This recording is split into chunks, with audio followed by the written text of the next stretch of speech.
स्वयं अपने पुत्र की दिव्यता नहीं पहचान सकी, तो देवराज इंद्र और अन्य देवताओं को उसका परिचय कैसे प्राप्त होगा? सर्वथा उचित है आपका कथन देवी, क्योंकि अपने इस रूप में अभी गजानन को स्वयं अपने वास्तविक रूप का परिचय नहीं है, क्योंकि अभी उनकी कुंडलिनी जागृत नहीं हुई है। कुंडलिनी जागृत होते ही उन्हें स्वयं ज्ञात हो जाएगा कि वो परब्रह्म स्वरूप ही है। तब उन्हें अपने जन्म का प्रयोजन भी ज्ञात हो जाएगा। एक बार वो अपनी मानवीय एवं शारीरिक सीमाओं को भेद देगा, एक बार उसे स्वज्ञान हो जाएगा तो वो अपने मूल रूप में आ जाएगा, सर्वोच्च ईश्वर के स्थान पर स्थापित होगा। इसका अर्थ तो यह है स्वामी कि मैंने व्यर्थ ही देवराज इंद्र को चुनौती दी। एक दिन ऐसा आएगा जब स्वयं मेरा पुत्र गजानन देवराज इंद्र को अपना वास्तविक परिचय देगा। माँ, पिताश्री।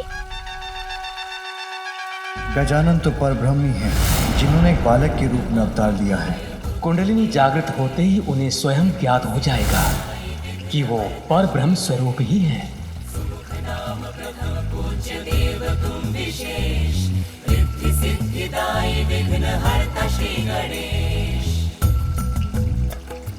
मुझे आप सभी की दृष्टि से ओझल हुए इतना समय हो गया और आप में से किसी ने भी ध्यान नहीं दिया। यदि मुझे कुछ हो जाता तो?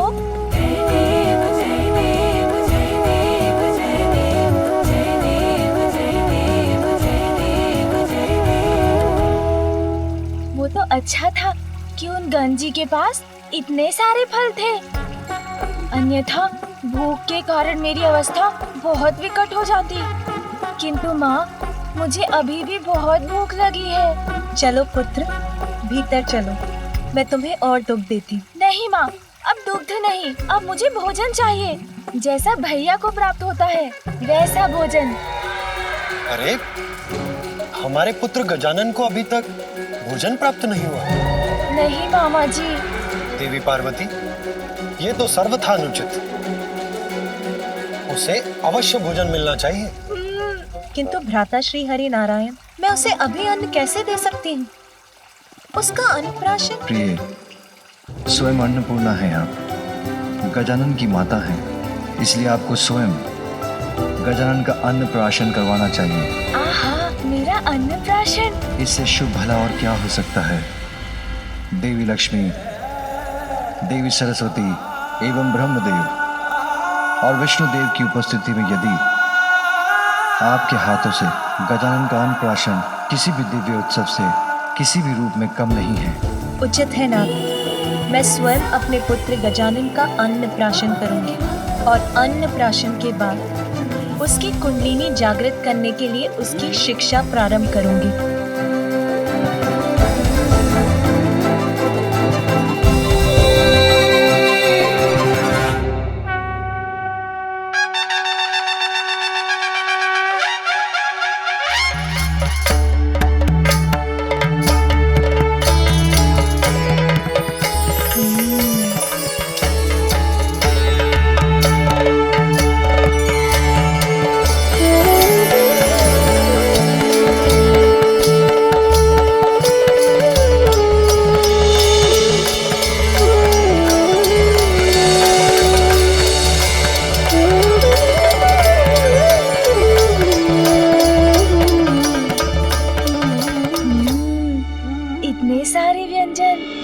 आज तो सब खाऊंगा।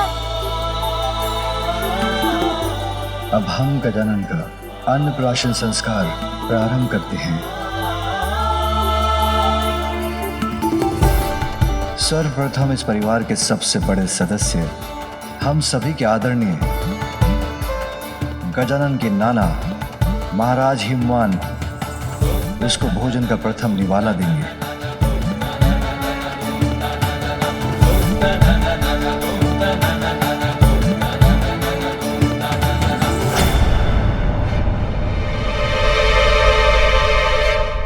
रुकिए,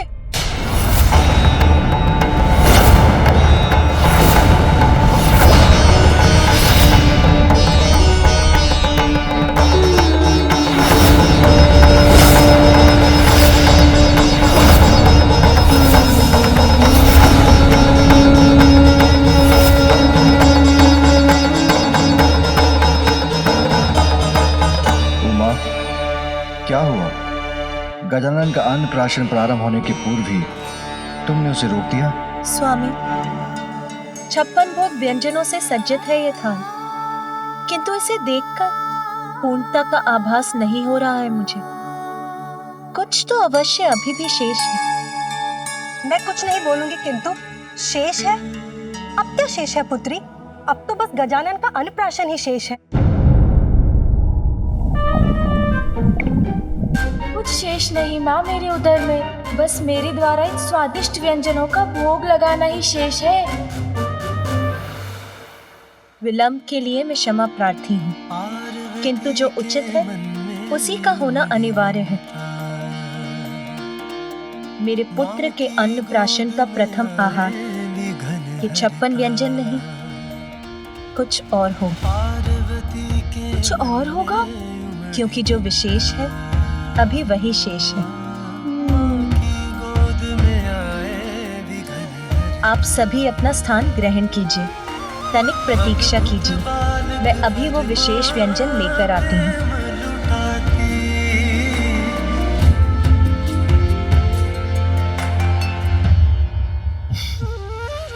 पुत्र गजानन, प्रतीक्षा तो तुम्हें भी करनी होगी, और प्रतीक्षा का फल सदैव मीठा होता है। तुम्हारी माता तुम्हारे लिए कुछ विशेष व्यंजन लाने गई। हाँ मामा जी, कठिन तो है, किंतु मैं प्रतीक्षा कर लूंगा। सुना भैया, माँ मेरे लिए कुछ विशेष लेकर आ रही है। महाकाय बुद्धि के नरेश, सिद्धि सिद्धिदायी विघ्न हरता श्री गणेश, सुख नाम प्रथम पूज्य देव तुम विशेष, रिद्धि सिद्धिदायी विघ्न हरता श्री गणेश। पार्वती माता भी आज गई जान, पुत्र उनका अद्भुत विशेष महान, बालक हो ऐसा जब असाधारण, अन्नप्राशन उसका हो क्यों साधारण, व्यंजन विशेष कोई माँ कर निर्मित, बालक उत्सुक सोच सोच के हर्षित, व्यंजन का थाल सबका खींचे है ध्यान, उसमें क्या लाई माता किसको है ज्ञान।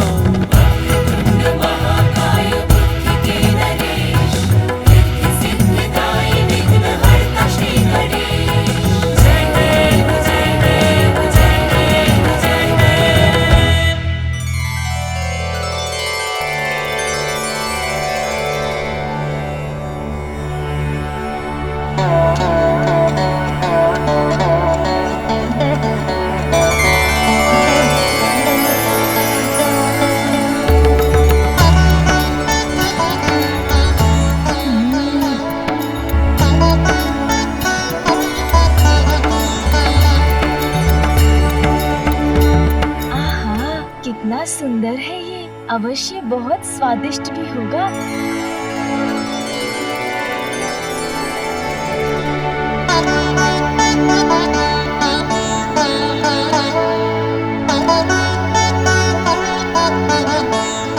मैं कुछ नहीं बोलूंगी, किंतु पुत्री ये क्या व्यंजन है और इसमें क्या विशेष है? आटे से बना हुआ साधारण मिष्ठान ही तो प्रतीत हो रहा है ये। नहीं नानी जी, ऐसा मत बोलिए, माँ ने मेरे लिए बनाया है तो असाधारण ही होगा ये मिष्ठान, है ना माँ? वैसे इसको बोलते क्या है माँ? मोदक। मोदक? जय गणेश जय गणेश जय गणेश देवा, जय गणेश जय गणेश देवा, जय गणेश जय गणेश जय गणेश देवा। जो अपनी विशेषता से सबको मोद अर्थात आनंद प्रदान करेगा। पुत्र, माता उचित कहती है, दिखाई देने में तो साधारण ही है ये, किंतु उचित तो तुम्हारा भी कथन है पुत्र, क्योंकि ये मोदक भीतर से अत्यंत असाधारण है। मैं कुछ नहीं बोलूंगी, किंतु समझ नहीं आया, भीतर से असाधारण? जैसे तुम हो, जैसा मैं तुम्हें बनाना चाहती हूँ, वैसा ही है ये मोदक। आप मुझे मोदक जैसा बनाना चाहती हैं माँ, किंतु उसे खाए बिना, उसके स्वाद को जाने बिना मैं उसके समान कैसे बन सकता हूँ?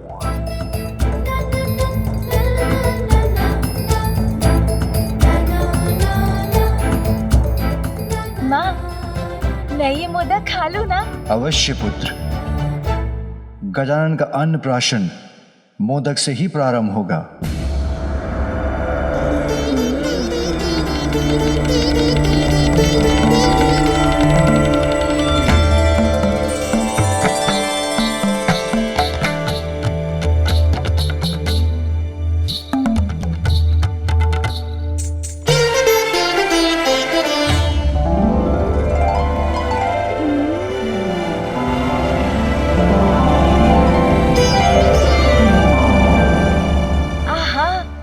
सत्य कहा था माँ आपने, जितना भीतर जाओ इसका असाधारण स्वाद तो बढ़ता ही जाता है। इतनी मिठास, ऐसा स्वाद छिपा है इसके भीतर, जिसका अनुमान इसे देखकर नहीं लगाया जा सकता। हाँ पुत्र, जैसे मोदक को देखकर कोई नहीं जान सकता कि उसमें कितनी मिठास है, वैसे ही हम सबके भीतर परमात्मा रूपी सुंदर सत्य का वास है। किंतु मोह माया में लिप्त होने के कारण हम उसकी सुंदरता उनको नहीं जान पाते। उनका परिचय तो मोह माया त्याग कर ही प्राप्त होता है, समझे? हाँ माँ। माँ, आप गजानन की नानी हैं, इसीलिए अब आप गजानन को मोदक खिलाइए।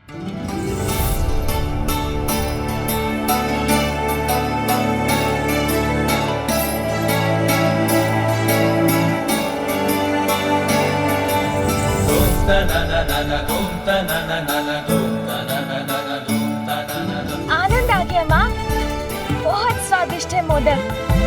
किंतु माँ, ये मोह माया क्या होता है जिसे त्यागना इतना आवश्यक है? हाँ माँ, और इस मोह माया से छुटकारा पाने का उपाय भी बताइए ना। हाँ पुत्र, आत्मा परमात्मा का ही तो अंश है। अच्छे कर्म से ही परमात्मा को पाया जा सकता है, यही तो जीवन का परम उद्देश्य है। किंतु सांसारिक सुखों की लालसा, निज स्वार्थ और इच्छाओं के माया जाल से भ्रमित होकर सभी जीव उन परमात्मा को ही भुला बैठे हैं। तो फिर इस परम उद्देश्य को प्राप्त करने के लिए हमें क्या करना चाहिए माँ? पुत्र, सत्य की साधना, माया को भेदने वालों की समस्त शक्तियाँ और कुंडलिनियाँ जागृत हो उठती हैं और उन्हें अपने भीतर बसी परमात्मा की शक्ति और उनकी सुंदरता से परिचय कराती हैं। वैसे ही पुत्र, जैसे मोदक के भीतर का स्वाद लेने पर ही इसकी वास्तविक मिठास का आनंद प्राप्त होता है।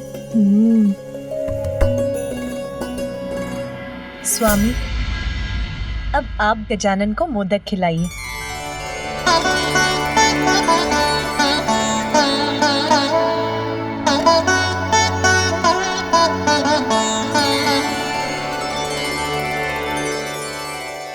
पुत्र, अनेकों मिथ्या आकर्षण है संसार में, जो पल पल पर प्रस्तुत होकर हमें भ्रमित करते हैं। स्वादिष्ट भोजन, मन भावन सुगंध, प्रिय शब्द, सुंदर दृश्य, कोमल स्पर्श अर्थात पांचों इंद्रियाएं इच्छाओं का रूप लेती हैं और इच्छाएं इच्छा विकारों को जन्म देकर हमें भटकाती हैं। उन्हें वश में रखकर ही अंतर की गहराई में छिपी अपनी विशेषताओं को सुंदरतम रूप में प्राप्त किया जा सकता है, अर्थात अपने भीतर बसे परमात्मा का परिचय प्राप्त किया जा सकता है।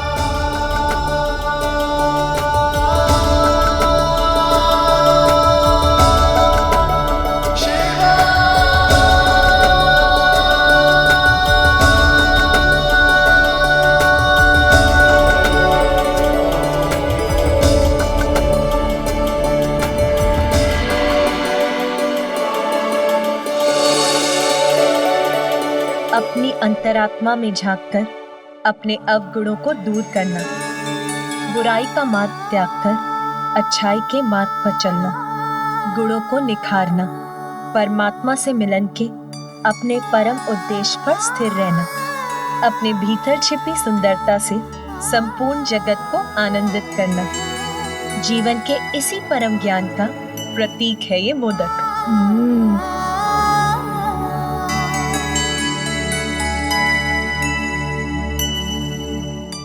अन्नपूर्णा, अब आप भी तो अपने हाथों से अपने पुत्र को मोदक खिलाएं।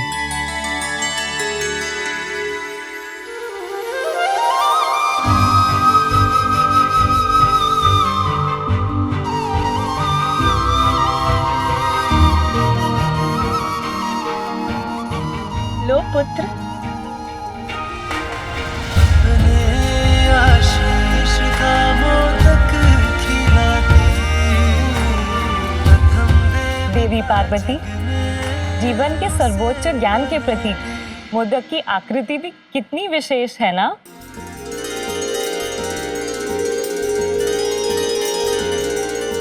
हाँ देवी लक्ष्मी, मोदक का आकार तो महाशून्य के ही समान है। माँ, मुझे कुछ समझ में नहीं आया। ये महाशून्य क्या होता है? महाशून्य तो अनंत है, अपने आप में ही संपूर्ण है। समस्त जगत और सभी जीवों का जीवन उसी से उत्पन्न होता है और उसी में समाता है। अर्थात ये तो प्रणव मंत्र ओमकार का ही प्रतीक है। इसीलिए पुत्र, जो मोदक के वास्तविक अर्थ को जान जाता है, वो संसार के दुख सुख से परे रहता है। सांसारिक माया जाल से भ्रमित न होकर परमात्मा से स्वयं को जोड़कर पूर्णता को प्राप्त करता है ना माँ?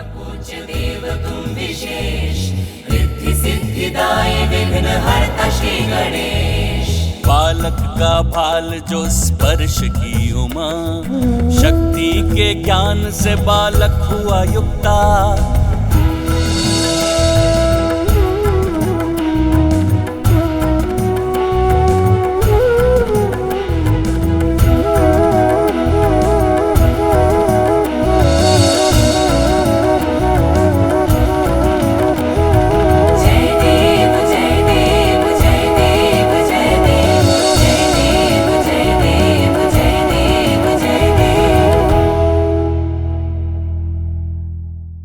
अरे अरे पुत्र, ये लीजिए भैया।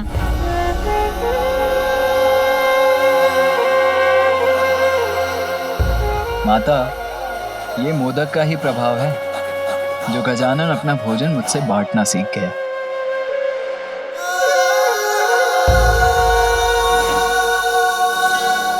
माँ, मैं समझ गया हूँ। कोई कितना भी साधारण क्यों ना दिखाई दे, यदि वो अपने भीतर बसे परमात्मा का परिचय पाकर अपने गुणों को निखार ले, तो वो असाधारण हो जाता है। आपके द्वारा बनाए इस विशेष मोदक से संपूर्ण संसार यही सीख प्राप्त करेगा और आज से मोदक सदैव मुझे अत्यंत प्रिय होगा। पुत्र गजानन, अब तुम्हारा अन्नप्राशन पूर्ण हुआ। अब तुम मन भरकर भोजन कर सकते हो।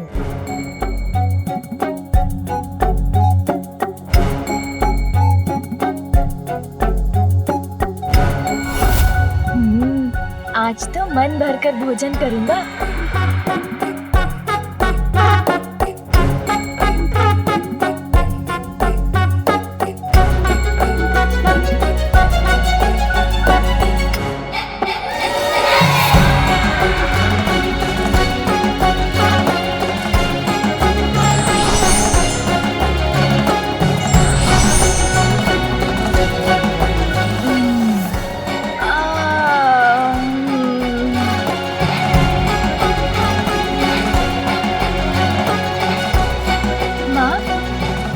स्वादिष्ट भोजन था।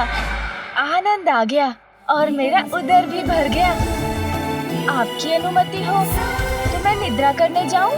हाँ पुत्र, अपनी नानी माँ के साथ जाकर थोड़ा विश्राम कर लो।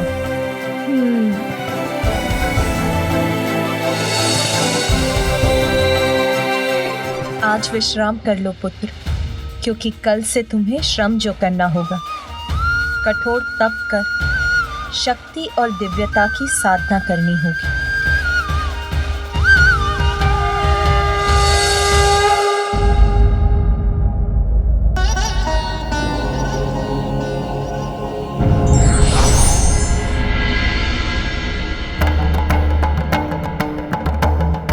देवराज इंद्र, प्रणाम महादेव। क्या है आपकी चिंता का कारण? दक्षिण क्षेत्र में पुनः असुरों का आतंक छाया प्रभु। हम देवताओं के धर्म की रक्षा करने के लिए एक बार पुनः हमें देव सेनापति कार्तिकेय की आवश्यकता है।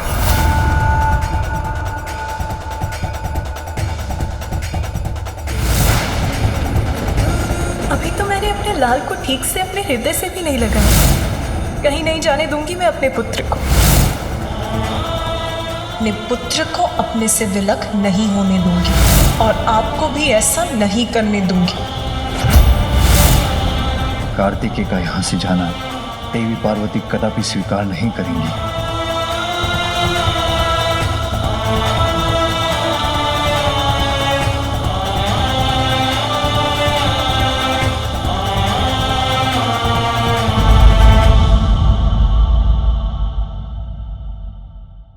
विघ्नहर्ता श्री गणेश के अद्भुत